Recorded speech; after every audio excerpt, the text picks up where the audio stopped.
I've been really interested in the idea of notation, how to turn this round thing into a thing that is visible without being too overwhelming. So my favourite type of notation that I've come up with so far is a circle. When I start to say words like harmony, chords, numbers, people sometimes say, that's very scary. I just want to hit the handpan, which is fine. But harmony isn't scary. It just shows you what your ears already know. So by listening, you can tell that there are some notes that sound really nice together and some notes that sound more clashy. They're not good or bad, but they are different.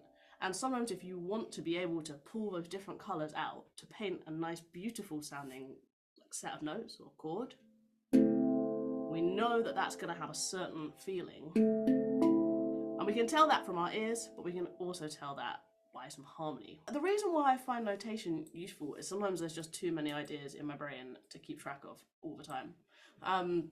So the idea is, if I draw a circle, that is us looking down on the handpan, right?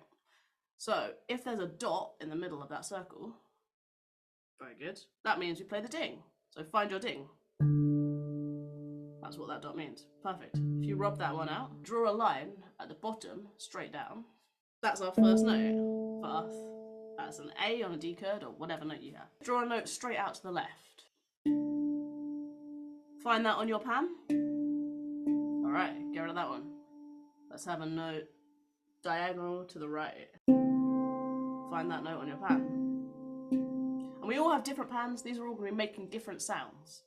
But it means that we can start to build up some ideas. Can you draw out, keep that one there, and also put one above it? Like straight out to the... That's it. And that is now showing us the first bits of a chord. We can play those two notes together. And if we did want to get really fancy, just for an explanation, can you also draw the diagonal above that? Yeah, just, whoa now. So now we're needing to use two hands to get all three of those notes. If you've got a Kurd, that sounds nice. And that will sound nice on many pans. And that's a way of writing out really quickly. You can have a little look. So let's look at this. We're going to count together. 1 and 2 and 3 and 4 and 1 and 2 and 3 and 4 and 1 and 2 and 3 and 4 and 1 and let's put in the other ones and 3 and 4 and 1 and 2 and 3 and 4 and 1 and 2 and 3 and 4 and 1 and 2 and 3 and 4 and thank you. Amy, could you put another one identical to the first on number 2? You'll have heard of some of these tips when it comes to composition, but repetition, repetition, repetition. We've had a good idea. Let's literally just do it exactly the same again.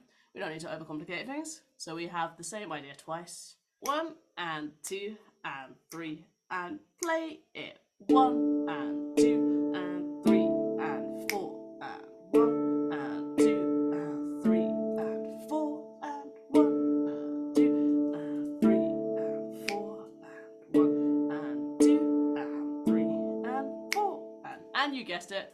Let's get a circle at number 4 as well, please. I didn't guess it. I didn't So of course we can put anything we want in this last one. 1 and 2 and 3.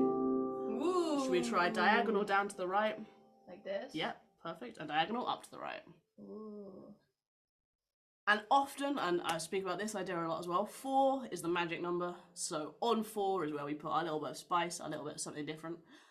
So as we go through, let's see, we can use this example first as 4, or you can start to change it up and put something different in there. All right, counting all together, off we go, is 1 and 2 and 3 and 4 and 1 and 2 and 3 and 4 and 1 and 2 and 3 and 4 and 1 and 2 and 3 and 4 and 1 and 2 and 3 and 4 and... Oh yeah, okay, so question about the notation.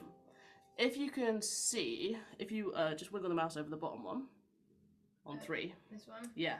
That's the straight down one, so that's the one nearest to you. Let me make that more clear. If your glamorous assistant doesn't draw the lines perfectly. Do you know there's a straight line tool, actually? Oh. So there is a note here. There is a note there, yeah. But good we're not question. playing. Exactly. So if we wanted to play it, it would be written there. So you can think of it in any different way that's useful to you. So you could think of it as 6 o'clock, 9 o'clock, 3 o'clock, or people will say south, east. North, east. Obviously, that's not one of the ones that I use because I don't know my cardinal directions too well. But whatever way that you use to show whether it's on the line or on the diagonal. So can I just show what show what a full one looks like. So on number 3, if I were to put all the notes in, is this right? Yeah. Not only would that be very, and a ding in the middle as well. And a ding in the middle. That would be very difficult to play because we're using all the notes. But that's what it looks like when it has all of them. So these notes that I've chosen happen to sound quite nice together, I think. These sound notes together. These sound nice. They're not that clashy sound. And hopefully with your ears, you can find a little bit of which ones sound nice and which ones sound clashy. We are very welcome to use our ears as we go through it, and if this feels too overwhelming, don't worry at all. But the system is, the first thing to do is to draw out all of, and if you do have a pen and a paper here, now would be a great time to grab those things. Otherwise, I'm going to give you a whistle-stop example of a D Kurd, and you will find that it's different for your pan. We all have different pans. So I'm going to write out all of the notes on my D Kurd to start with. So I happen to know these ones. If you don't know them, you can find them from the maker who gave them to you, or by looking online. There's a website called Handpan, which is brilliant. Oh my gosh, this is very difficult. I'm so sorry for mocking you. So once you've got them in what we call the scale order, the fact of how they go up and down the pan, we need to just rewrite them using our alphabet. This is the secret to harmony, it's knowing your alphabet. So we're starting with our ding, is the first letter of the alphabet. And then we go up, D, E, F, I've not left enough space, G, A, B. And these little notes like flats and sharps, they don't matter, just ignore them. D, E, F, G, A, B flat, C. All right, so this is how it works for a D Kurd. Now we have that in alphabetical order, we just number them. 1, 2, 3, 4, 5, 6, 7.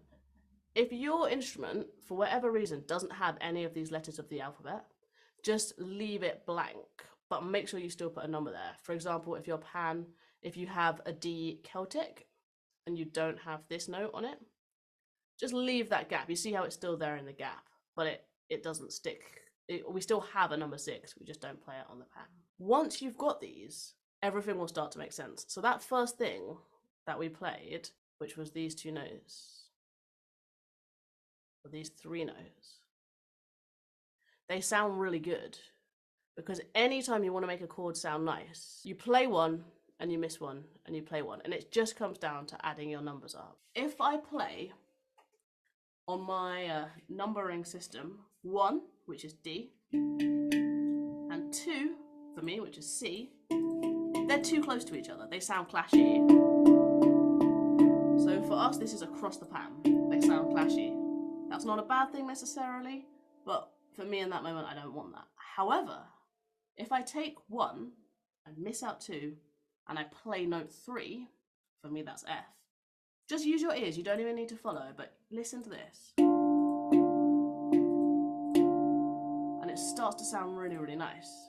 I want to add one more note into that chord. I'm not going to use 4. If I put in 4, this is how it sounds. You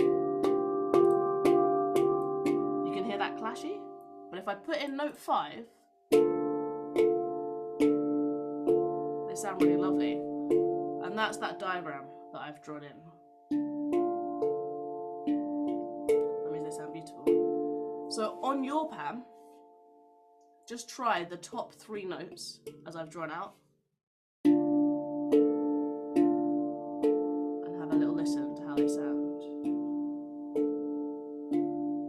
And you will find 99% of the time that playing a number, missing a number, playing a number, missing a number makes that sound really, really good. I'll play another example.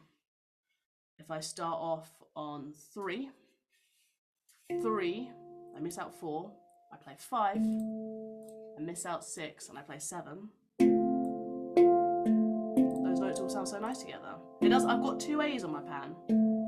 Doesn't matter which A I use. Yeah, nice. Yeah, diagonal right, top, yes, straight up, and top left, diagonal. Yeah. Oh, hello. You can hear how they sound really good together. Lovely lines. Thank you.